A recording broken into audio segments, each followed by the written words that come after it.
countdown is on. Shager steps up, fires, it's deflected, and it's picked off! What a catch! Ramon Henderson for UCLA at the 6-yard line. Play action here, Garber's time, loads up, fires, end zone, Flores! He has got it! Touchdown Bruins! 39 yards. A little trick end around, and they throw it quickly to Berger, and he is in for a UCLA touchdown. Here comes pressure, 2 extra rushers. Garbers is going to step up, and he'll pick up the first down and more. Across midfield, Garbers looking over his shoulder, cutting it across the hash, and getting it all the way down inside the red zone. He moves the pocket and throws an interception. Sullivan gives it away. Carson Schlesinger in coverage, and he stays on his feet. It's time for 25 teams in 25 Grums. I was wondering when we were going to get to the hook of the song. This is the part of the UCLA fight song I recognize. All that other preamble, I was like, what is this? I thought for a second, my God, we've contacted the wrong guy. But Wayne Cook, who works sidelines for UCLA, joining us once again this season in 25 teams and 25 Grums. Wayne, how you doing today? I'm great, guys. How you doing? We're doing fantastic. UCLA football, it was a much better finish to the season than it was the beginning of the season. Sadly, it had to come at Nebraska's expense, part of that. But does that finish to last year, winning 4 out of the last 6, represent momentum heading into this year?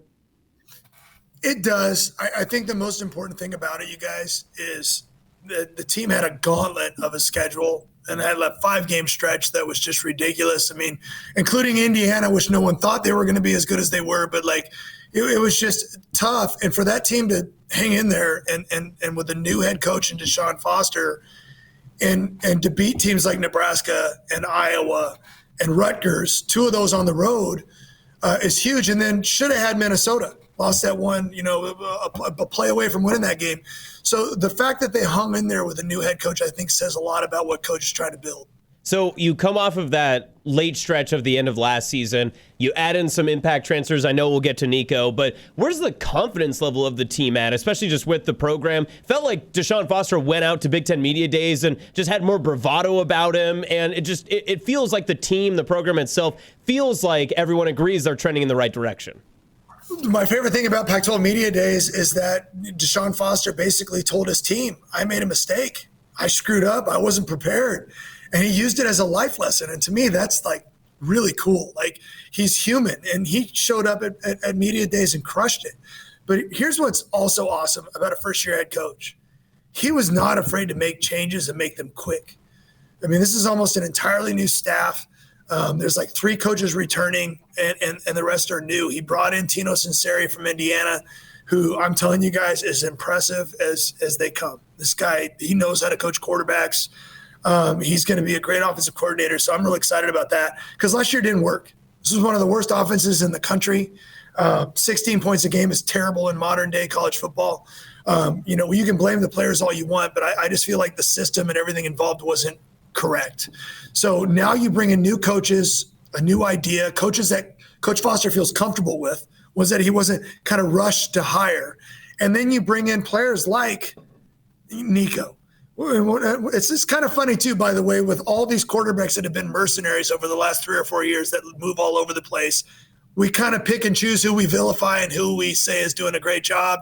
But a lot of them are moving around. And so I know we're happy that we have Nico and these new coaches, because I think the new coaches are going to make a big impact. And then Coach Deshaun Foster being more comfortable this year. I think, he's admitted it. He learned a lot last year, and he's going to be even better this year. Wayne Cook joining us, Bruins of UCLA in 25 teams and 25 Grums. Well, speaking of Nico, he put up some good numbers last year at Tennessee, but what is expected of him this year as he takes over this offense? Well, what's fun is we have 3 quarterbacks that I'm kind of lumping into that same recruiting class. It's Dylan Raiola, it's Moore, Dante Moore, and it's Nico Iamaleava. And it's the weirdest thing that everybody's talking about all these quarterbacks and all the hope they have and making Heisman lists and all that stuff. Well, there was one of them that won 10 games and played in a playoff game last year. Tennessee likes to act like they do this every year, but the last time they won a conference championship was like 1998. It's been a long time. So they had one of their best years with a quarterback who was good enough to lead his team to wins. And we all know this. Like, I talk about Drew Aller all the time. He's not a guy that I envision throwing 40 times a game, but he runs their offense and he does it the best he can. And yeah, he's got strengths and weaknesses too. But like, if you run your offense around the kind of talent you have, that's what good coordinators do. Tino has proven that he can win football games. You can't tell me they won 10 games with him making 0 plays. I watched enough of those tapes. He did a good job. And his touchdown to interception ratio is pretty good too. He's got good legs. So, and he's also a freshman. So, did we lose him? Oh, it froze. Maliavi to get better as well. And they all do when they grow up. All right, Wayne. So that new look offense with a new look quarterback in Nico, what is that new identity of UCLA? Because you had rushing success. I remember being at the UCLA game with Nebraska last fall. It felt like you were starting to get that success moving forward, at least running the ball. What is that going to be more of the first run first, pass second, or do you think that there's a different type of identity growing this year? So overall, last year, the running game was as bad as it's been in a long time. Mm-hmm. Like, we had moments, but for the most part, it kind of stunk. So we bring in Javion Thomas, who's taken on the nickname of Jet. He's fast. He's athletic. He looks like a running back. We've got way more explosiveness. I heard in the highlight, Jalen Berger, he was banged up most of the year last year. He was a transfer from Michigan State. We think he's going to be really good. And then they bring in a kid from Utah. Holy cow, don't let his name escape me right now. But he's really number 6. He's really Anthony Woods. He's really fast and athletic. So, and we've got a couple more. Frias is another transfer from Kansas State. And the offensive line has been rebuilt. We brought in a new offensive line coach, Andy Kwan.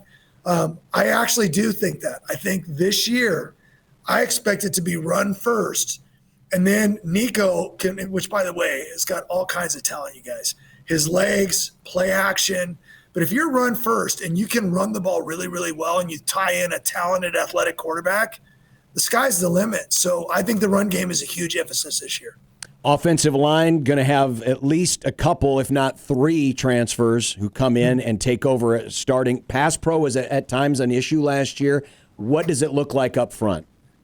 So, again, last year, and I think you guys know this too, like all of us that have been around college football, we know that a good coordinator that puts his players in a place to succeed can make the O-line look better.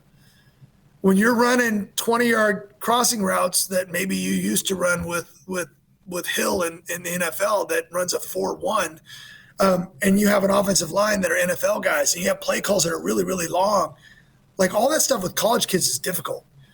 And I just think it never really worked. I don't think anybody ever got comfortable. So I love the new people they brought in. I love the new coaching. But I think what Tino Sinceri brings to the way he calls plays, the way the ball gets out quick, it doesn't mean there's not going to be anything downfield. But if you saw what Curtis Work did at Indiana last year, it was impressive. I mean, he's just spinning the ball all over the place, using the whole field. But the ball got out quick. So I think the new players, the new coaches, along with the new system are gonna matter a ton. Wayne, when you look at the trenches itself, there's been a lot of turnover on both sides. Is it more impactful for UCLA this year that they need to improve upon for success in 2025, either the pass protection or the pass rush? 100% pass protection. You're never going to be a good team if your O-line stinks. I mean, you can. I feel like I'll talk about the defensive side because I'm actually pretty excited about what's happening right now. But the offensive line is still going to be something that I'm going to be like, I think it's going to be okay because we got a lot of bodies and got a lot of big guys and guys that can move, but they're also tinkering with who's playing what. How do we find the best 5 and then maybe the best 7 or 8 that can be in the rotation and put them in the right places to succeed? So I don't really know what that looks like yet, but I love the fact that they're all being put in different positions to help that offensive line be better this year. On the defensive side, I'm going to tell you guys a couple of names. Okay. Gary Smith was hurt all year last year, and so was Keanu Williams. And both of those guys were really good players before they got hurt. They're back, and they're full strength. I'm telling you, Gary Smith III is an huge. His arms look like legs. He looks like he's in the best shape of his life. And both those guys have told me being hurt makes them want this even more. And then you add a guy in Taupaki, like we lost Jay Toia, but I feel solid about the D tackles. And then the transfer portal, the two guys that look like they're going to start. We lose Femi Oladejo last year, who was a really good player, but we bring in a guy in Anthony Jones, who I think, that's the name I want you guys to think about, is going to be a guy coming off the edge that I really, really like. Like, he's disruptive in practice. We all know when we watch practice, it makes you worry about whoever's blocking him, because you got to worry about guys on both sides of the ball. But he's been disruptive. And then Nico, and I'm going to say his last name wrong, I'll get better, as Davalier. He's another transfer that comes in. Those two guys look like they're going to start coming off the edge. And then they've got a couple behind them that played a lot last year. So we have depth. And then linebacker, think about it. Carson Schlesinger was an All-American last year and probably one of the best stories in college football. And if you watched him play, you had to watch him play. You could not not see him because the guy was a tackling machine. And then we had Kane Medrano, who at the Combine was the fastest linebacker in the draft. But now you look and you got guys coming back like John Vaughns and Jalen Woods, and we're Donnie Pellet. We're like 4 or 5 deep at linebacker, and I'm not even mentioning them all. So that front seven I feel good about. And then the secondary, you guys, all new. But everything I've heard is they're going to be better than last year's group. So that's good. And what I've seen in practice, they look good, but it is like almost all new guys. Talking with Wayne Cook, the sideline analyst for UCLA Bruins Radio Network, as UCLA is our team in 25 teams and 25 Grums. Just 3 winning seasons in the last 9 years. What's the urgency for 2025, also factoring in that it's the second year in a new conference? I think it's huge. I mean, trust me, guys, when we talk, and everybody that knows me, like, the urgency is always there every year. I get as excited as I can, and I always think, I mean, even going back to DTR, that team should have won 2 more games and played for a conference championship. That Chip Kelly had built a team that was good enough to win, and we didn't. You can go back before that, way back when we had Brett Hundley as a quarterback. We had 2 10-win seasons, but we couldn't win a conference championship. And again, you know this. Like, if you're in Nebraska, you know, like, those things are close. If you're in Tennessee, they're close, but it's hard to get there. And so the urgency is there. But what I think really helps us, you guys, is Deshaun Foster is a Bruin. He wanted. I mean, I'm telling you, even when Chip Kelly left and he was maybe going to go to the Raiders and coach running backs, he didn't want to leave. He wanted to stay. He said it many times. He wants to be at UCLA for the long haul. He wants to stay there and retire. He wants to put this back to where there's 75,000 people in the stands every single game, and that we're playing for conference championships. And I believe it. So the urgency is there, but now you got to put the product on the field right and make it happen. Let's wrap up with some rapid fire questions. We do this every time, Wayne. We just do some short answer questions. Are you ready? Sure. All right. Nick, hit it. Rapid fire. Rapid fire. You do not throw rocks at a man who's got a machine gun. Rapid fire. Who is the most important player? Might be the easiest answer. Nico Iamaleava. The player you're most interested to see how they contribute this year. Quasi Gilmer, receiver. What's the floor for UCLA's expectations this year? Bowl game.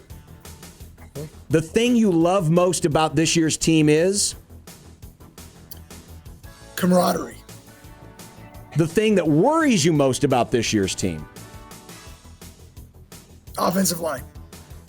Percentage chance you give UCLA of beating Nebraska in the Rose Bowl? 75%. Whoa! Whoa! 3/4. They did win last year. We won it 3 plays last year at home. I mean, that's got to raise the odds. Fair enough. If you had $10,000 riding on it, what is your regular season record prediction? Oh, that's not fair. 9 wins. 9 wins. Big Ten Conference champion. Who's your pick? Oh, gosh.